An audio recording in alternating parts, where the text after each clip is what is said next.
తెలంగాణ ప్రజలందరికీ నమస్కారం. ఈరోజు మనం ఉన్నది 1995లో ఎక్కడైతే ఎన్టీ రామారావు గారిని మరి ఇదే హోటల్ దగ్గర మరి చెప్పులతో కొట్టిండ్రో, మరి ఆ రోజు చంద్రబాబు నాయుడు గారి దగ్గరుండి చెప్పులతో కొట్టించిండు. మరి అందులో తుమ్మల నాగేశ్వరరావు గారు ఉన్నారు. పైనకెళ్ళి ఆ హోటల్ పైనకెళ్ళి చెప్పులు ఇచ్చిన దాంట్లో తుమ్మల నాగేశ్వరరావు గారు ఉన్నారు. మరి కడియం శ్రీహరి గారు ఉన్నారు. ఇవాళ ఎర్రబెల్లి దయాకర్రావు గారు ఉన్నారు. ఇవాళ టీడీపీలో ఉన్న చాలా మంది పుర ప్రముఖులు ఆ రోజు ఇళ్ళకెళ్ళి చెప్పులు ఇసిరేసిండ్రు. మరి నిన్న అసోంటి వ్యక్తి పైన ఈ రోజు మరి నిన్న ఏదైతే ఆ విగ్రహం ఓపెన్ చేసిండ్రో, ఎన్టీఆర్ గారి విగ్రహం ఓపెన్ చేసిండ్రో, మరి అన్నగారి విగ్రహం దగ్గర ఏం మాట్లాడినా చూడండి. ఏ విధంగా ఆవిష్కరిస్తారు లేదా ఎన్టీఆర్ గారి ఆంధ్రప్రదేశ్ హైదరాబాద్ నగరం నడిపట్టున ఎన్టీఆర్ విగ్రహాన్ని పెడతారా అని కొంతమంది మాట్లాడుతున్నారు. ఇది ఆయన గురించి చెప్తుంది. ఇలా బొమ్మలు పెడుతుండ్రు.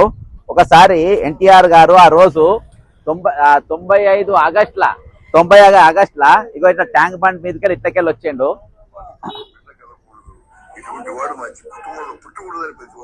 ఎన్టీఆర్ గారు తండ్రి లాంటి వాడిని ఏ విధంగా మోసం చేశాడో ఒకసారి మనసులో వాడితే మనసుతో ఆలోచించమని నేను అడుగుతున్నాను. మరి మొఘల్ సామ్రాజ్యం టైంలో ఆ రోజు ఆ తండ్రిని జైల్లో పెట్టి పక్కన చెప్పులతో కొట్టే వీడియో చూస్తుంది కదా ఇది. ఇగో ఇక్కడ ఈ వీడియో పక్కన చెప్పులతో కొడుతుండ్రు. అది కొట్టిందిగో ఇక్కడనే ఇదే స్పాట్ లో.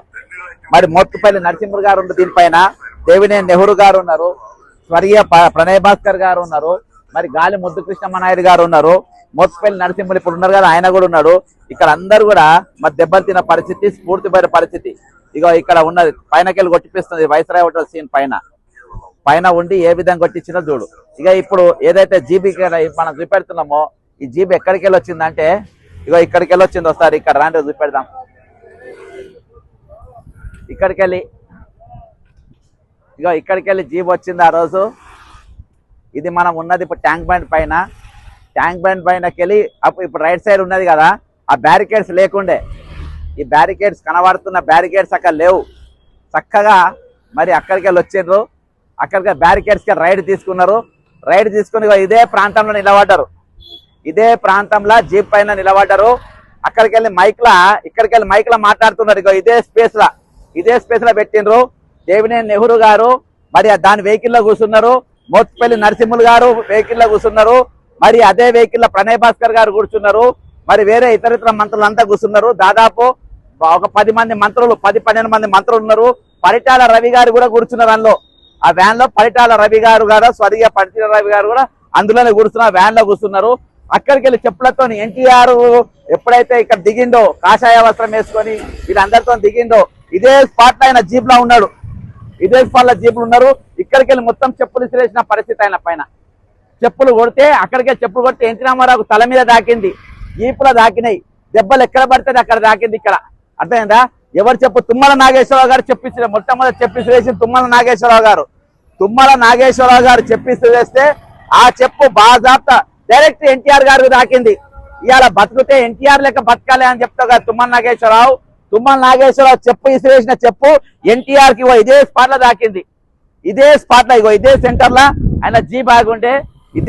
ఆయన జీ బాగుండే తుమ్మల నాగేశ్వరరావు గారు ఎన్టీఆర్ లెక్క బతకాలన్నావు కదా, ఇదే సెంటర్ లో తుమ్మల నాగేశ్వరరావు ఇచ్చేసిన చెప్పు మరి ఇక్కడ ఎన్టీఆర్ గారికి దాకింది. అక్కడికి వెళ్ళి కడియం శ్రీహరి గారు రాయి ఇసిరేసిండు. ఆ రాయి ఇసిరేస్తే ఎన్టీఆర్ గారికి ఈప్ల దాకింది. అర్థమైందా? ఈ రోజు మీ దగ్గర ఉన్న వాళ్ళందరూ కలిసి ఈ రోజు ఎన్టీఆర్ ను కొడతారు. మళ్ళీ ఆయన చచ్చిపోయేదాకా ఎవరెవరు ఉన్నారు ఈ కుట్రలో రాళ్ళు చెప్పులేదు తీసుకొచ్చినలా? బాలకృష్ణ ఉన్నాడు. అర్థమైందా? బాలకృష్ణ గారు ఉన్నారు, పూరంధేశ్వరి గారు ఉన్నారు, పూరంధేశ్వరి భర్త గారు ఉన్నారు, బిడ్డలు ఉన్నారు, చంద్రబాబు నాయుడు గారి భార్య ఉన్నది. అందరు కుటుంబ సభ్యులు అందరు కలిసి ఈ రోజు ఆయన రాళ్లతో కొట్టిస్తారు, చెప్పులతో తన్నిస్తారు, మీరు దగ్గరుండి చంపిస్తారు. ఈ రోజు నందమూరి ఫ్యామిలీ, నందమూరి కాందాన్ అని చెప్పి తిరుగుతారు. మీకు సిగ్గుండాలి మీకు జరైనా. ఈ రోజు నేను విగ్రహం పెడతా ఉంటారు. ఎవరైతే ఆయనకు తూట్లు పొడిచిండ్రో, ఎవరైతే ఆయన చంపినరో, ఎవరైతే ఆయన ఇబ్బంది పాలు చేసిండ్రో, ఎవరైతే చెప్పులతో కొట్టిండ్రో, ఇవాళ ఆయన లెక్క బతకాలని చెప్తారు. దౌర్భాగ్యులు.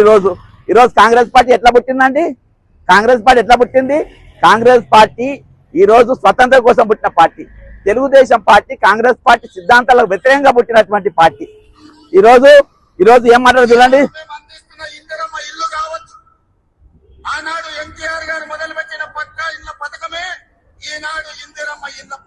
తలకాయ ఉందా ఏమన్నా ముఖ్యమంత్రి లేకుంటే ఏందినా ఇంద్రమ్మ ఇల్లు అనేది ఇంద్రమ్మ ముందుందా ప్రధానమంత్రిగా ఎన్టీ రామారావు ముందుందా?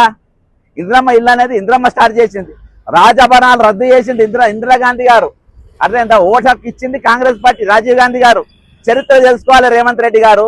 చరిత్ర తెలియకుండా మీరు మాట్లాడద్దు. ఇక్కడికి వస్తే నీకు చరిత్ర తెలిసేది, నీకు చరిత్ర గుర్తు చేస్తున్నా మిస్టర్ మన రేవంత్ రెడ్డి గారు.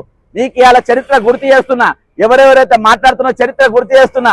మనం ఆనాటి వైస్రాయ్ హోటల్ ముందు మరో ఈ రోజు నిలబడ్డాం. ఆనాటి వైస్రాయ్ హోటల్ దగ్గర ఈ రోజు మనం ఉన్నాం. ఇప్పుడు దాని పేరు మ్యారియట్ హోటల్ గా మారింది. ఈ రోజు ఇక్కడనే నిలబడి ఇక్కడనే కొట్టింది కదా, ఇదే కదా సాక్ష్యం. ఈ చరిత్ర పోలే కదా. అక్కడ బ్యారికేడ్స్ వేసిండ్రు, అక్కడికి వెళ్ళి ఇక్కడ తిరిగింది అంతే. అక్కడికి వెళ్ళి ఇక్కడ తిరిగి ఇక్కడ వరకు తీసుకొని వచ్చి ఇష్టానుసారంగా ఆయన మీద దాడులు చేసిన పరిస్థితి. ఈ రోజు ఆయన కెన్నుపోట్లు పొడుస్తారు, మళ్ళీ ఆయన ఆశయాలతో మనం బతకాలని మీరు అబద్ధాలు ఆడతారు. ఈ రోజు మోసాలు చేస్తారు. నా కూతురునిచ్చిన బిడ్డనిచ్చిన ఒక రాక్షసుడు ఈ రోజు నా నాగం చేసినని చెప్పిన పరిస్థితి. తెల్లారి దాకా ఆయనను చచ్చిపోయేదాకా ఏడ్పించుకున్నారు. ఈ రోజు మీరు అంటా ఉంటారు, ఈ రోజు మరి నాదెండ్ల భాస్కరరావు గారు చేయబట్టి ఈయన ఎన్నుపోటు పొడిచిండ్రు, వాళ్ళు ఎన్నుపోటు పొడిచిండ్రు, వీళ్ళు ఎన్నుపోటు పొడిచిండ్రు మీరు అంటారు. ఈ రోజు మీ వెన్నుపోటు వల్ల నా చనిపోయిండు. నాదెండ్ల భాస్కరరావు గారు వెళ్ళిపోయిన తర్వాత మళ్ళీ పార్టీ పెట్టుకుని మళ్ళీ ముఖ్యమంత్రి అయింది, అది వేరే. కానీ ఈ రోజు మీరు చేయబడి చనిపోయింది కదా, మళ్ళీ ఏం కాలే కదా. ఆయన అకౌంట్లు చీజ్ చేసిండ్రు, ఆయన పైసలు రీచ్ చేసిండ్రు, ఆయన ఆస్తులు గుంజుకొచ్చిండ్రు. లాస్ట్ ఆయన కట్టుకున్న రామకృష్ణ స్టూడియో కూడా మీరు కూలగొట్టి ఈ రోజు అపార్ట్మెంట్ కట్టుకుంటుండ్రు. ఇది మీ చరిత్ర, ఇది మీ బతుకు. ఒక మనిషిని ఒంటరోని చేసి, ఒక మహానుభావుని ఒంటరోని చేసి, ఒక పేద ప్రజలకు 2 రూపాయల కిలో బియ్యం ఇచ్చిన ఎన్నుపోటు పొడిచి ఈ రోజు మేము ఆయన బొమ్మలు పెడుతున్నాం, ఆయన విగ్రహాలు పెడుతున్నాం, ఆయన ఆశయాలు కొనసాగిస్తామని దగుల్బాజీ మాట్లాడతారు. దగుల్బాజీ కానీ మీరు ఈ రోజు కాంగ్రెస్ పార్టీ ఉన్న వాళ్ళు కొంతమంది సిగ్గుండాలే. ఎట్లా పెడతారండి మీరు? ఈ రోజు ఎట్లా పెడతారు? ఈ రోజు ఉన్నది ఎన్టీ రామారావు పార్టీ కాదు. ఈ రోజు చంద్రబాబు నాయుడు కండువాలు ఏ విధంగా వేసుకుంటారు మీరు? చంద్రబాబు నాయుడు జెండాలు ఏ విధంగా పట్టుకుంటారు? చంద్రబాబు నాయుడు జెండాలు ఎట్లా పట్టుకుంటారు కాంగ్రెస్ పార్టీ వాళ్ళు? ఈ రోజు మీరు అందరిపై ఏ విధంగా వేదికల మీద నిలబడతారు? ఈ రోజు ఎట్లుంటారు చెప్పండి? ఈ రోజు మరి ఏది మీ సిద్ధాంతం ఏంది? ఈ రోజు చెప్పండి. ఈరోజు ఉన్న తెలంగాణలో తెలుగుదేశం కాంగ్రెస్ పార్టీ నడుస్తుందా? కాంగ్రెస్ పార్టీ నడుస్తుందా? ఉత్త తెలుగుదేశం నడుస్తుందని రేవంత్ రెడ్డి స్పీచ్ చాలా స్పష్టంగా అర్థమైపోయింది. ఈరోజు కాంగ్రెస్ పార్టీ అధిష్టానానికి సిగ్గుండాలి కొంచెమన్నా.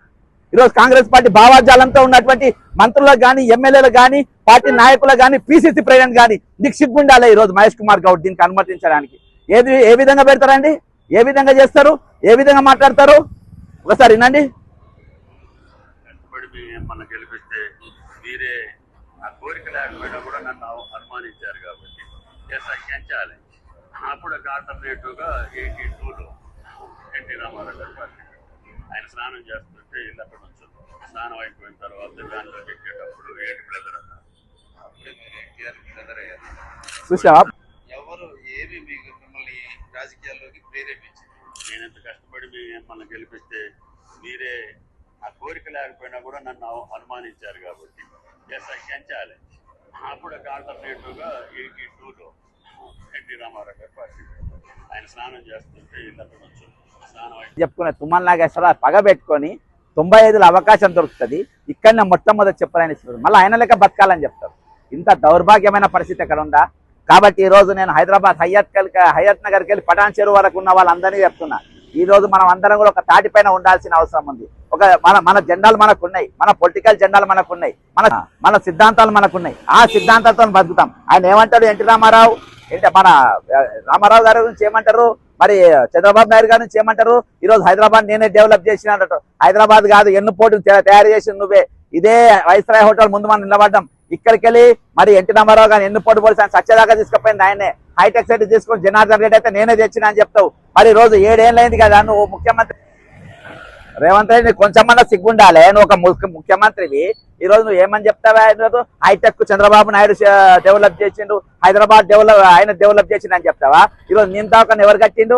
హైటెక్ సిటీ తెచ్చింది జనార్దన్ రెడ్డి ఫస్ట్ తీసుకొని వచ్చింది. సాఫ్ట్వేర్ అనేది తీసుకొచ్చింది రాజీవ్ గాంధీ గారు. నీకు చరిత్ర లేకుండా మస్తు బాల పుస్తకం పట్టుకొని నువ్వు నేర్చుకో రేవంత్ రెడ్డి గారు. నీకు ఇంత కూడా బుద్ధి లేదు, తలకాయ లేదు, జ్ఞానం లేదు.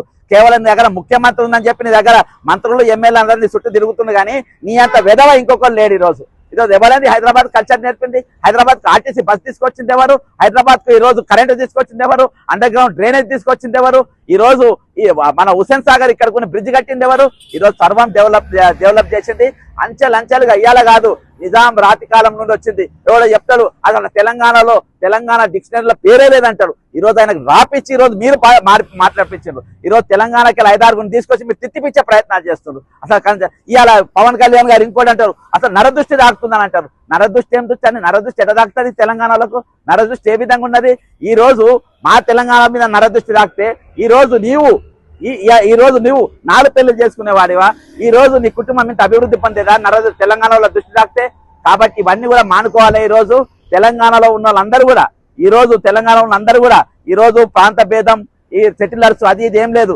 అందరం కూడా ఒక అన్నతమ్ములు లెక్క ఉండాలి, మన అక్కచెల్లెలు లెక్క ఉండాలి. అంతేగాని ఈ రోజు అక్కడ ఉన్న మన మీద ఇక్కడ మీ దగ్గర తుపాకులు పెట్టి మన మీద కాల్చే ప్రయత్నాలు చేస్తుంది. ఇక్కడ బొమ్మలు పెట్టి ఇక్కడ ఆల్రెడీ మన చాలా విగ్రహాలు ఉన్నాయి. ఈ రోజు ఏం చెప్తారు, అందశ్రీ విగ్రహం పెడతా అన్నట్టు పెట్టిండా? ఈ వాటికి పెట్టిండా అండి? ముఖేష్ గౌడ్ గారి విగ్రహం పెడతా అన్నారు. మాజీ మంత్రి ముఖేష్ గౌడ్ గారి విగ్రహం పెట్టిండా? గోషామాల్ చౌరస్తాలో పెడతాను పెట్టిండా? ఇయాటి వరకు పెట్టలే. అన్ని అబద్ధాలే. ఈ రోజు ఇయాటి మోసేది ఎవరినంటే చంద్రబాబును మోస్తా ఉండు. చంద్రబాబు నాయుడు ఈ రోజు తెలంగాణకు ఒక ప్యారల చీఫ్ మినిస్టర్ లెక్క పనిచేస్తుండు. ఆయన ఆదేశానుసారమే ఇక్కడ అన్ని పనులు జరుగుతూ ఉన్నాయి. ఇక్కడ తెలంగాణలో ఉన్న ఇల్లు గూలగొట్టుడు కానీ, తెలంగాణలో ఉన్న భూములు గుంజుకున్నారు కానీ, తెలంగాణలో ఉన్న జాగాలు గుంజుకున్నారు కానీ, ఈశ్వరు ఫ్యూచర్ పేరుతోని కాంట్రాక్టులు చేస్తున్నారు కానీ ఈరోజు సర్వం వాళ్ళే చేస్తా ఉన్నారు. కాబట్టి ఏది ఏమైనప్పటికీ ఈ రోజు మనం ఒక చరిత్రాత్మకమైన ఘట్టం చేద్దాం, చరిత్రాత్మకమైన ప్రదేశంలో ఉన్నాం. ఎక్కడైతే ఎన్టీ రామారావు ఎన్నుపోటు పొడిచిండ్రో, ఎక్కడైతే ఎన్టీఆర్ చెప్పులతో కొట్టిండ్రో, ఎక్కడైతే ఎన్టీఆర్ రాళ్లతో కొట్టిండ్రో, ఎక్కడైతే ఎన్టీఆర్ బూతులు తిట్టిండ్రో, ఈ రోజు వాళ్ళే ఎన్టీఆర్ లెక్క బతకాలని చెప్పుకునే దగుల్బాజీ నాయకులను మరొకసారి ఇక్కడ చరిత్రాత్మక స్థలంలో గుర్తు చేసుకునే పరిస్థితి ఈ రోజు దౌర్భాగ్యం మనం గుర్తు చేసినాం. ఇది చరిత్ర మిస్టర్ రేవంత్ రెడ్డి, ఇది చరిత్ర మీరు చంద్రబాబు నాయుడు, దీని చరిత్ర మిస్టర్ పవన్ కళ్యాణ్. మీరందరూ తెలుసుకున్న రోజే మీరు రాజకీయాల మంచి నాయకులు అవుతారు. లేకుంటే మీకు కాలం మరిచిపోతుంది, మీకు చరిత్ర మరిచిపోతుంది, చరిత్రహీనులైన రాజకీయంగా మిగిలిపోతారని సెలవు తీసుకుంటున్నా. జై తెలంగాణ, అమరవీరులకు జోహార్లు.